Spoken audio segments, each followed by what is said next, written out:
Hey beauties, welcome back to the Real Girl Talk podcast radio show. I am your host, Sherry Ricard. I am a medical professional, business leader, author, speaker, and adversity recovery specialist, bringing you incredible guests, Friday Fire messages, sharing business, beauty, and lifestyle tips to help you create an abundant life, and always committed to keeping it real. Now let's dive in. Hello, my ladies, and welcome back to the podcast show. Thank you for joining me today.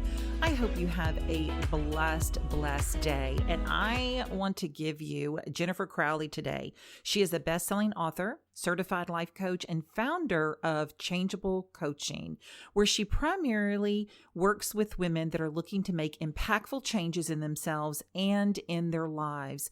She's also a leadership consultant working with entrepreneurs to help them strengthen their management skills and develop healthy cultures of success. And today she is sharing her new book, Ever Wish You Were Hit by a Truck? Hello, Jennifer. How are you today?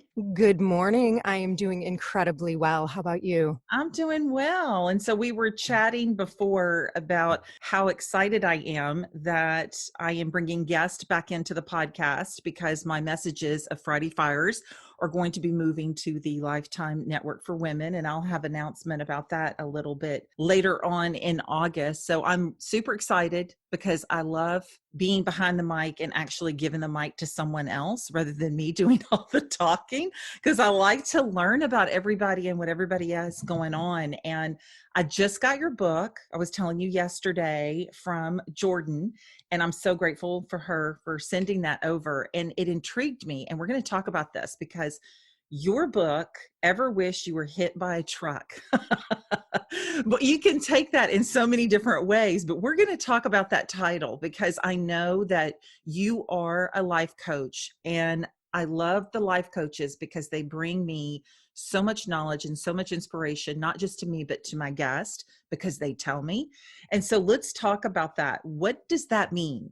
Ever wish you were hit by a truck? Yeah, absolutely. So that is actually part of my story, and that is part of my journey. I was Nice. probably 35 years old, and I had the life that I thought I was supposed to have. I was married, I had a son, I had a big time career and a job. I was vice president, general manager of an organization, all those things. And that should have been fantastic, and I should have been loving it, but it was really kind of draining the life out of me. And there were some things that happened in my personal life that included my mother being diagnosed with breast cancer. And I just hit a point where I was driving into work one day and I imagined getting hit by a truck. Wow. And not like a huge catastrophe. It wasn't horrific, but some sort of small bump to maybe give me a few days off. And I thought even further about, well, maybe if something like that were to happen, it would force me to take a hard look at my life and realize it's not serving me. So let's talk about your journey, because you were just saying that part of everything that's happened to you has brought you back to this point because of your journey. So let's talk about it. Let's talk about your journey and the time that you had in your 20-year career, you said, Yes. and to Yes. this point. How do you make that shift? How do you make that change? That's a fantastic question. First of all, I feel like as I crossed over from my 30s into my 40s, that it was just getting more and more difficult for me to have on that mask or that suit of armor and go and be that thing that everyone else said, you're good at this, you need to continue to do that. And it just got more and more difficult for me to do. Wow. It reached a point where the company that had basically defined me was sold to a larger organization, and things got more and more difficult. So I was fighting every single day, whether it was for resources for the growing new organization. I was fighting to get more mom time with my son because that was something that I felt like I was failing at. And I was really struggling in my marriage at that same time. So, or at the age of 41, it just got to the point where it made more sense for my son to have two houses filled with love than one full of anger and bitterness. So in the middle of everything else that was happening, I went through, thankfully, an amicable divorce. And it really forced me to take a look at my life. I didn't get hit by that truck, but that was my wake up call. That was my warning that I needed to take better care of myself, eat well, begin to meditate, a lot of the different practices that I talk about in my book.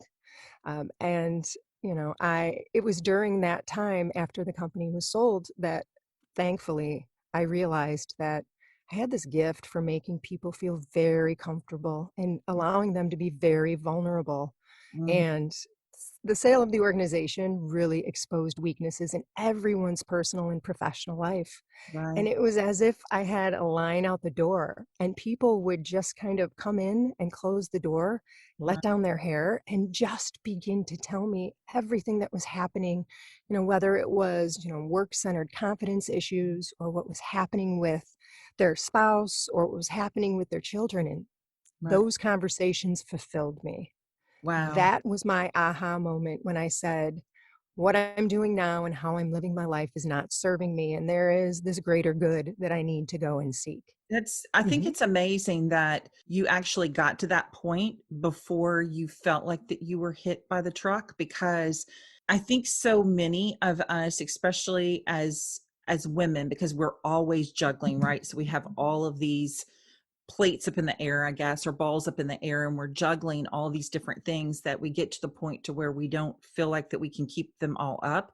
And so things begin to fall. And once one falls, they all start falling. And then we don't know how to start back that juggle again, because it's all gone. And then we're like, oh my gosh. And so you actually, to me, it sounds like you kind of saw things coming and you started to make a shift where some of us have to wait until we are hit by that truck. Mike Tyson, think he said something, he quoted, and I don't know if this is exactly how he said it, but he basically said, life happens until you get punched right in the face.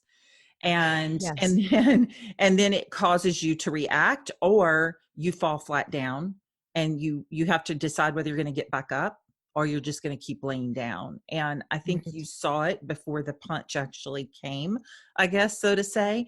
And so many of us, we don't, we just keep going and going. And then we're exhausted mentally. And once you're exhausted mentally and emotionally, you break down physically.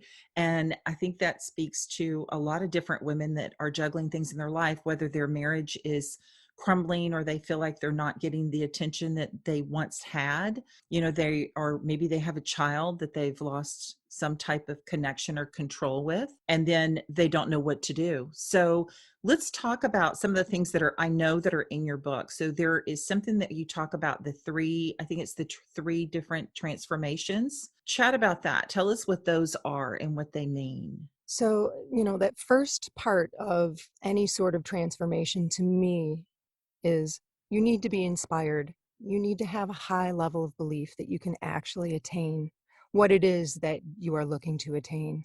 And I feel like having stories of other people who have gone through the same things that you have gone through is the perfect place for you to start. And it was a great place for me to start and tell a little bit of my story and to share it in support of the women who were reading this book needing to make changes, to Mm, say, I know where you were. I get it. I've absolutely been there. And you have the ability to push through. And it's incredibly important for you to note that all of these different practices that we'll talk about in part 2 of preparation, here's how mhm, they came into my life and here's the impact that they had on mine. mm, So that to me is part 1. That really kind of sets the table. Part mm, 2 is the actual preparation. Here's where you will learn the step-by-step instruction on how to prepare yourself to go through major change. mm, It's great to wake up one day and say, I'm going to make changes. If you're not ready for it, if you haven't built your own personal support system, those changes will fall flat. In my previous corporate life, I was all about preparation. And being a recovering perfectionist, preparation is my superpower. So this part of the book was so incredibly important to me. Starting with self-love, talking about how to take care of yourself and to be healthy on a regular basis, mm. using positivity, which I know is something that is near and dear to your heart. Yes. Talking about Yeah, mindfulness and meditation, your inner voice, which I started listening to my inner voice. That's when I knew I needed to make a change. I started trusting myself more, and I feel like that's an important piece of that puzzle. And Mm-hmm. then the last part of preparation that I think is incredibly important, you need to get support. It was the biggest mistake that I made. I hid from everyone around me as I began to make changes because I didn't want for them to see how flawed I was. Felt like I was failing at everything, and I didn't want anyone to see it. And I want for everyone to kind of put that notion to the side. You need people. We all need people around us to support us in so many different ways. Right. So that's kind of that second part, preparation. And then part 3 of the process is your physical plan for change. You Mm. need a plan. You can't wake up and say, I'm going to do this without having a solid plan in place. So getting clear on what you want to do, why you need to do it, and how you want to do it. Very basic steps, but incredibly important. Creating goals that hold you accountable to those steps, and then staying motivated and the things you need to do on a daily basis to just keep moving yourself forward in order to reach your change. I love that, Jennifer. And one of the first thing that you said, and you see me taking notes because that's what I Mhm. do. Because I learned from everyone. I could write a book just on the guests that I have. It's incredible. I feel so Maybe blessed. you should. I probably should. So the first thing you said was the high level of belief, and that belief in yourself, which basically is being optimistic, right? So we have Correct. to be optimistic. But so many people, and I talk about positivity a lot, and it's not easy. I mean, there's nothing positive about being hit by a truck or punched in the face and life Sure. giving you those blows, right? There's nothing positive about it. But I think that part of your healing when you are being hit by a truck or punched in the face is that you have to think positive of the situation. And that's where a lot of people stop me and say, easier said than done, Sherry. You talk about Agreed. positivity. How do you do that? So how do you stay optimistic? I know how I do it, but I want to hear what advice that you can give to someone on how to be optimistic. Yeah, absolutely. I feel like optimism really starts with a practice of being grateful. And even Mm, if it's laying in bed and being grateful for 3 very simple things in your life or in yourself, I feel like that's a fantastic start. Having gratitude towards things in your life or situations or even people who are challenging or things that challenge you on a regular basis, it sets the tone. I feel like that is kind of the blanket that you lay on the ground that you can build everything else off of as far as being optimistic and positive. Journaling is an incredibly important practice. amen. Practicing being optimistic, practicing uplifting and positive thoughts and words, and writing down things that are going to motivate you. These are important. Journaling is also a great safe haven for expressing any negativity that you have and realizing this is not bad. It's a thought, it is temporary. I can put it on a piece of paper and I can walk away and I can go back to being positive and back to being optimistic. I think those things are important. I Mm, think another important thing that I absolutely needed to do, recognize when you are being negative, whether it is a negative thought or something negative that comes out of your mouth. You need to train yourself to stop, right. take a deep breath, say or think something positive, or use power words like can or commit. If you say, I can't do this, you stop. You take a deep breath. You use that positive power word. I can do this. I will do this moving forward. And you can actually, when you pay attention to your body, you can feel that difference. Oh, yeah. Start writing down negativity. When things are coming out or coming up, again, write them down. Begin to see Mhm. patterns and shift your mindset to something more positive. You're Right. basically just training yourself to be positive. You're right. So what do you suggest? I know that I did one-on-one coaching at one time. I don't do that anymore, but what do you suggest as far as writing something negative down? I used to tell my clients, even if you had to write a letter to your mother that you were estranged from, or maybe you had an argument with your sister and you haven't spoken to her in, God knows how long, or you're still bitter about the divorce and you want to tell that ex-husband what you think about him. I tell them to put all of that down on paper, read it out loud as if you're telling it to that person. And then I want you to rip it out of the journal and I want you to go outside and I want you to burn it. And once it's gone, Yes. so are those feelings. And I've had Yes. so many people come back to me and say, "Oh my gosh, like it works. It literally works."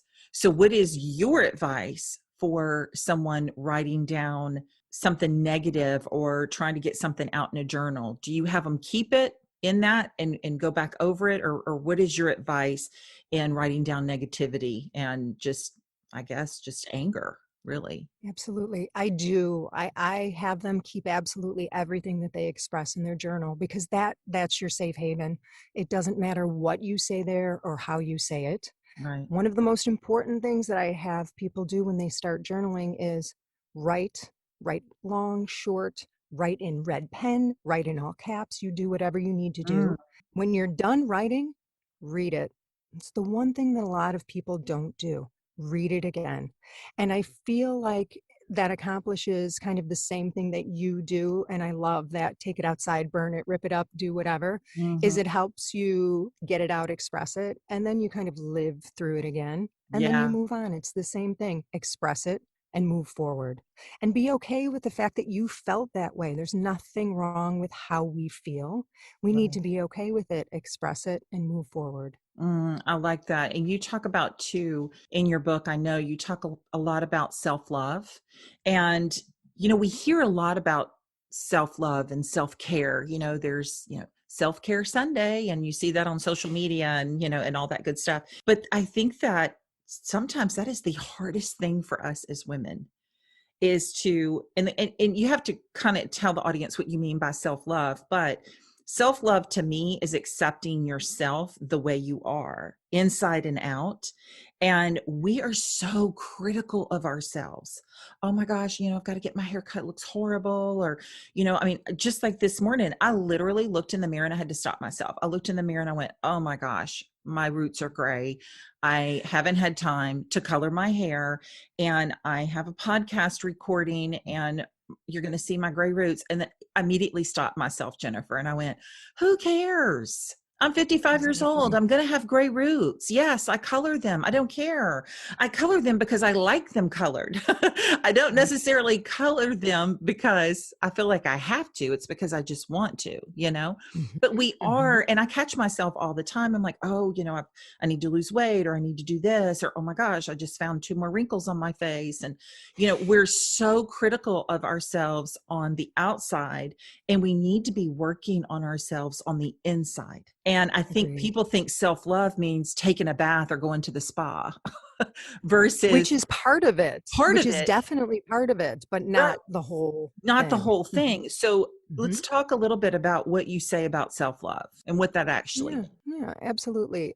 Self-love to me is having the ability to put yourself near the front of the line, near the head of the class of things that you need to care for Mm, and be kind to and be gentle with. I think self-love also encompasses setting boundaries so that you do have time for yourself for the things that you need, so mhm, that you do feel confident, so that you do feel that you're not dragged out, that you don't feel like everything else and everyone else comes before you do. And it's really appreciating yourself for who you are. It doesn't matter. You look gorgeous, by the way, but it doesn't okay. matter if you wake up and you take a look in, and I understand the wrinkles and all of those other things. You Mhm, have to feel at the very core that you are an amazing human being and mm, that you get up every single day and you do your level best to take care of everyone around you and bring something fantastic to this world. And it really starts there.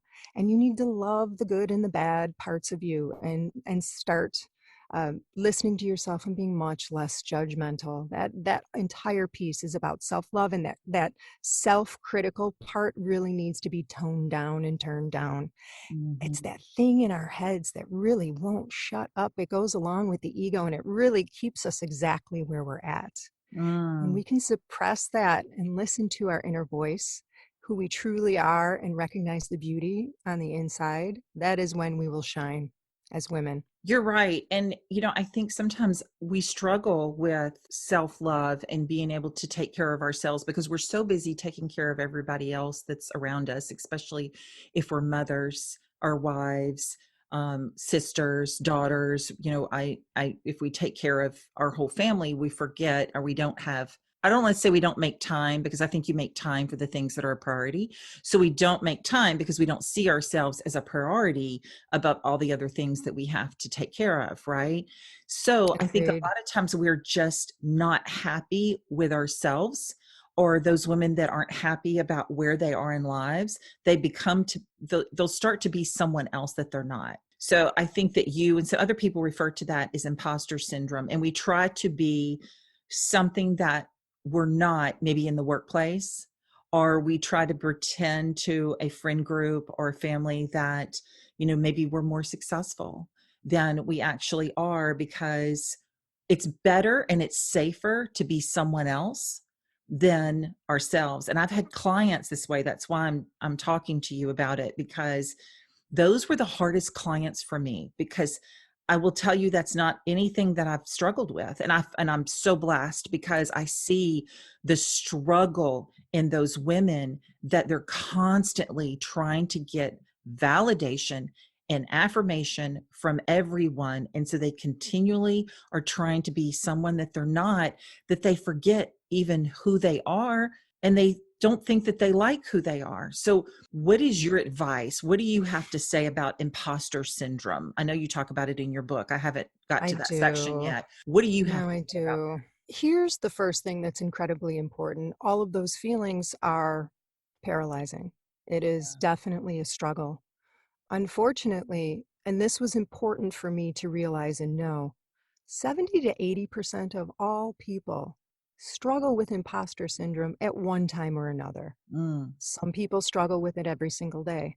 I will tell you that I struggle with it every single day. And that is the reason why imposter syndrome is in my book. It's incredibly important. Wow. You need to realize that you are enough being who you are, and that fear of being found out is scary. And that is what leads women and men, it is primarily women that suffer with it, to hide. As you said, I did it myself. I had my own mask and suit of armor. I started hiding from the people around me. You need to love yourself. It all goes back to that. You need to very slowly look around at the people that are in your immediate vicinity and go to them and make yourself vulnerable and say, this is how I feel. And you need to be as strong as humanly possible and just begin those small conversations.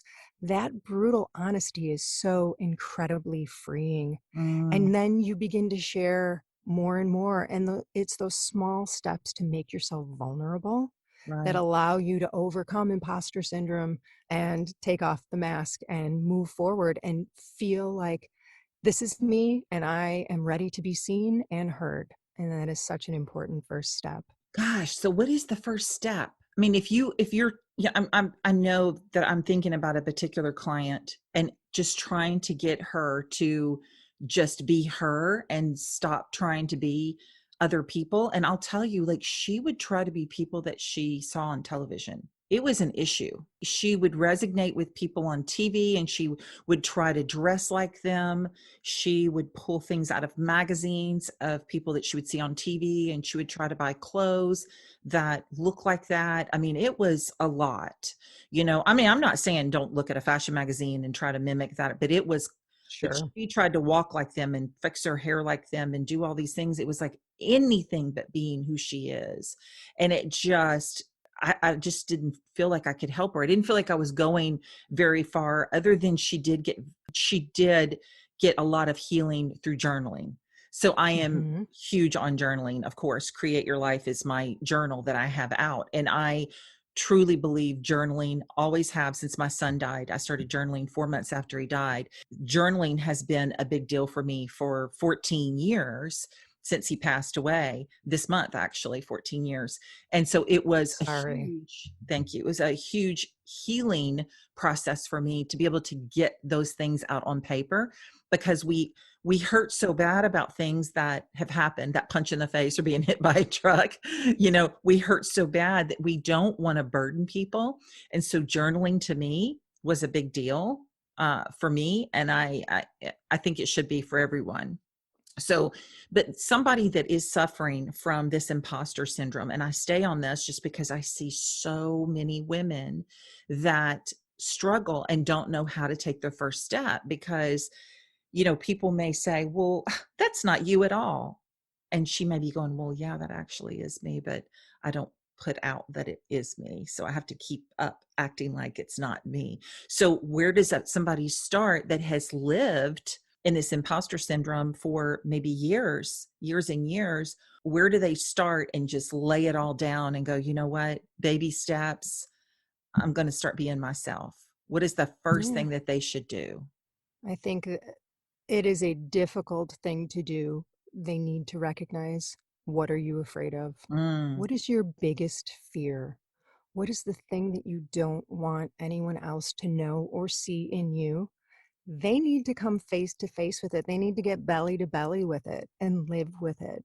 you're so right. And then once that happens, you need to grab your closest confidant, your best friend, and you need to sit them down and you need to say, I'm starting with you, and this is a process.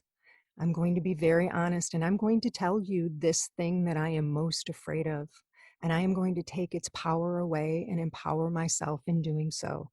And you are the start. And I need to continue to do this, and I need your support. And when you can get to that point where you are vulnerable and get to that point to say, I have this weakness, but I'm going to work through it. And journaling is most definitely important, but it is allowing yourself to be seen, allowing yourself to be seen as an imperfect human being. And it starts with that. But that support system and knowing that there are people around you who love you no matter what is so incredibly important. It was my biggest mistake by far, which is why I always come back to it, because I feel like had I had a more open and honest relationship with those people and myself, I would have made changes in my life much more quickly. I would not have needed to wait until I was 45 because I would have been more in tune with who I was, my biggest fears, and I would have had that support network to help me move forward. Oh gosh, I think you just hit it right there, was fear. You just hit it right there. Imposter syndrome stays with those that fear most about what people are going to find out about them. And how bad could it be? I mean, how bad could it be that you have to spend your life being someone that you're not, in fear that someone's going to find out who you are? How bad could it be? You have to have a support system, have to have somebody like somebody that literally loves helping others change their lives and being able to find out what that fear is. I truly believe in coaching, truly believe in coaching. And, to me, there's a difference between therapy and having someone that is a life coach and helping you in whatever it is that you have to do. Because therapy, to me, I'll just tell you my experience in therapy. When my son died, Sure. I went to 4 different therapists. And the reason why I kept changing is because I just wasn't connecting with that person. But I was trying to figure out a way to deal with basically the punch in the face, because, I just didn't want to live anymore. What was the point? Bryant wasn't here. Like I know I had other children, but unless you've lost a child, you don't understand that there's no replacement for that child. Other children don't replace them. Doesn't work like that. And so I went to therapists trying to find some type of assistance in my grief. And what I found was, and I'm not saying that it's all like this. There are some wonderful therapists out there. I'm actually certified now in grief counseling, but I would go to these women and basically get that textbook therapy session with that stone wall, no connection, all but lay on the couch and tell me how you feel thing like you see on television. Right. And I walked out going, I don't feel any better than I did when I walked in the door, because some of these women, they didn't know what I was talking about. They didn't lose a child. You can't talk to someone that hasn't lost significant like that and that person be able to help you connect. Whereas you, as a life coach, you've been through the transition, you've been through the training now and the education and the research to be able to help those people. That's where I think that people need to go. You wouldn't go to somebody that's 400 pounds and ask them how to lose weight, right? Agreed. Agreed. No, agreed. You wouldn't do that, right? You wouldn't go down to in the inner city with somebody smoking crack on the corner and ask them where, how to find Jesus. I mean, it just doesn't work like that, right? You need to Agreed. go to the person that's actually experienced it. And the reason why I got certified in grief in the first place was not just to counsel people, because I didn't feel that that was my calling. It was so that when I spoke to these large groups and on stages about my experience, I would be speaking from not just experience, but from education. So I wanted the combination of both. And that's why I got my certification. Many people ask me, and I don't know if I've ever explained it like that, but I think that life coaching needs to come from someone like yourself that has been through the experience and that can bring someone to change. And I was going to ask you this question, but I'm not, and I'll tell you why. What are the Okay. 9 steps to change and fulfillment? I was going to ask you that, but I'm not going to ask you that because I want people to buy your book to find out what it is. Because I think it's super important that I think you've covered enough for people to understand by picking up your book, Ever Wish You Were Hit by a Truck, you are going to find how it is for you to change your life and how to gain self-love and how to get past imposter syndrome. So I want them to buy your book and find out what the 9 steps to change and fulfillment are. Is that fair? Is that fair? Thank you. Yes, absolutely. Absolutely. Yeah, because we could And talk all day, right? We could talk all day, but I want people to reach out to you, Jennifer. I really do. I want people to reach out for me too. And I end my book by saying basically, this book was written to foster connection and create community around change. I want to know when someone's life has been impacted by what they've read. I do. I want to hear from people. I want to share their positive messages. This, I feel like writing the book was only step one. I have been so blessed to connect with so many women from around the world this past week during my release. It's been amazing, but I want more. I want to know that someone's Right. life was impacted. I want to hear it, and I want to help support. I go on to say that, I'm an extended part of your support team, this person who's reading this book. I want to know that you have been able to change your own life based on what you've read here. And that to me is the reason why I am here on this Uh, planet. I love that. And I could talk to you all day because, whoever told you that you had this soothing voice and this connection was just dead on, because you have this way of, that person that's just sitting next to you on the couch and you're having a cup of coffee or a glass of wine, and Thank you you. feel like that you can just pour your soul out to that person and they're going to help you. You're that Thank you. person. You're definitely that person. Thank you so much, Jennifer. I really appreciate you coming on Real Girl Talk. And I want you to tell everybody, before we go off, where we can get the book, number one, and also where we can find you online. Absolutely. So the book is available on Amazon and also Barnes and Noble. We've got both electronic and paperback versions, and I just started recording the audiobook. So that's to come very soon. And then please reach out for me. You can send me an email at jen@changeablecoaching.com or visit my website, changeablecoaching.com. I love it. And social media, where are you on social media? Social media, sure. Facebook as Changeable Coaching with Jennifer Crowley. You can find me on LinkedIn, and I'm creeping into Instagram because this is all new to me, at Changeable Life Coaching. I love it. Thank you so much, Jennifer. I really do appreciate you. And guys, if you got anything out of today's episode, please reach out to me. Let me know. Take just a little screenshot of the podcast today and share it on your stories on Facebook or Instagram. I know Jennifer would appreciate it, and I would too. And remember to step out of your comfort zone, be who you are, share who you are. Always, always, number one, Keep your faith in God. And I hope everyone out there has an amazing day. Thank you, Jennifer. Thank you, and have a fantastic day. It was great to connect with you. Thank you for tuning in all the way through Real Girl Talk. Make sure you subscribe anywhere you listen to podcasts.